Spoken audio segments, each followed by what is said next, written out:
Good evening, fellow servants of Zimbabwe. It's that time again. Now it's Upright Vet. Among the basic human rights that we all have is the right to shelter. In a country like Zimbabwe, where leaders rather build themselves 23-bedroom mansions instead of simple 2-roomed houses for its citizens, that right falls to each citizen to work hard, save, and provide themselves with a house. That is not at all a bad thing. It's actually quite good for someone to work and sweat and aim for something, and they'll appreciate that house more. However, what is bad is when after building, after sacrificing, after paying, and putting all that energy into the project, the same government comes and destroys your shelter because it's illegal or built on illegal land. Let's look into this issue a little bit deeper. In the run-up to the 2013 elections, the junta was on a road to a massive loss. One way to try and bribe would-be voters was to issue out free land under the name of dubious housing co-ops that were politically controlled. The junta actively encouraged its supporters to occupy council and government land, and this saw the rise of land barons in the ruling elite.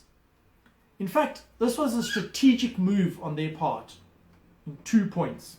First one, the junta always had a strong rural base where they could simply deny one food and seeds if they didn't support them. And they always had a very weak urban base because people could do as they want without the threat of starving to death. To rectify that, some voters were transferred, as it were, to the urban constituencies via this process of housing co-ops. If, for example, the junta lost a seat in Harare by, let's say, 7,000 votes in the last election, they would simply allocate land to 10,000 would-be voters from the rural constituency into the urban constituency, and voila, the seat would be won. By allocating this land, a lot of people would then have to vote for the junta if they wanted to keep the land.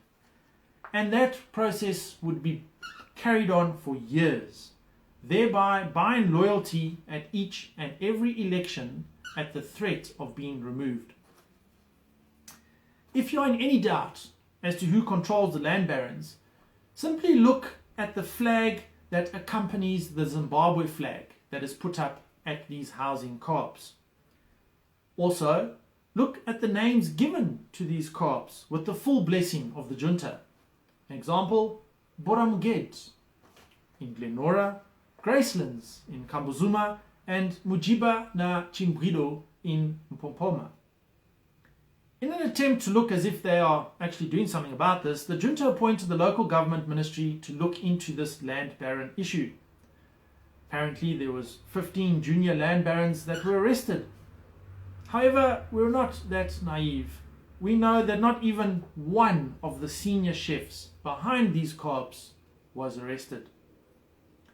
2 very well-known junta supporters had very public divorces over the last few years, and one was found with 115 separate stands, pieces of land, and the other owned multiple stands in 19 cities and towns around Zimbabwe. These pieces of land are then divided into stands of 200 or 300 square meters and sold to citizens under these dubious co-ops. Price ranges between 3,000 to 6,000 each, as well as a monthly fee for apparently road construction and water and sewage, which ranges from $10 to $50. A simple calculation: if a land baron were to sell 100 stands per month in Harare, charged out at an average of $30 for the infrastructure and $5,000 for the stand, could net that individual $503,000 per month. So now that we know who caused this problem, what is the way forward? First point. The ordinary Zimbabwean who, after 30 years of failure, still believes that the ruling party can actually deliver on any promise that they make, needs to wake up. Stop buying land under a political banner. Land is sold to anyone.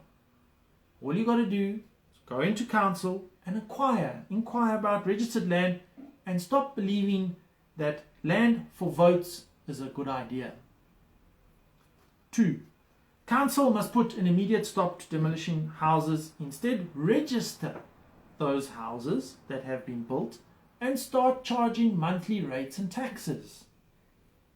Perhaps go a step further and charge small amounts of penalties over the next 2 to 5 years and recoup the money for the stand. In that way, council will get a revenue base. The council must start inspecting their pieces of land almost on a weekly basis. Once they notice any illegal building process, it's better to demolish that house in the initial stages of being built rather than when the house is complete. 4th, publicly go after the big land barons, who are actually the root cause of this whole problem.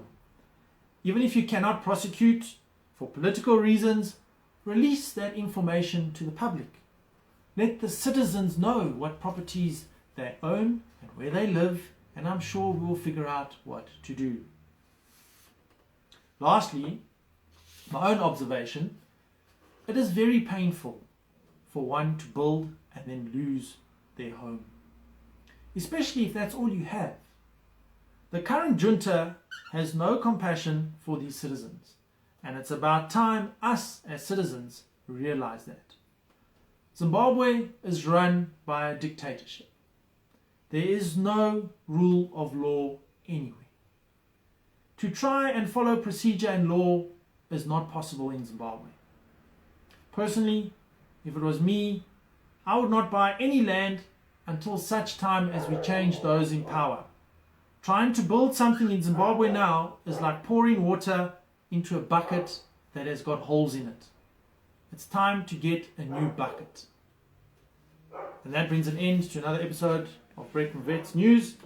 If you like what I say, you agree with what I'm saying, please hook up my Facebook page, Brett Mvet, or my YouTube channel, also entitled Brett Mvet. Thank you very much.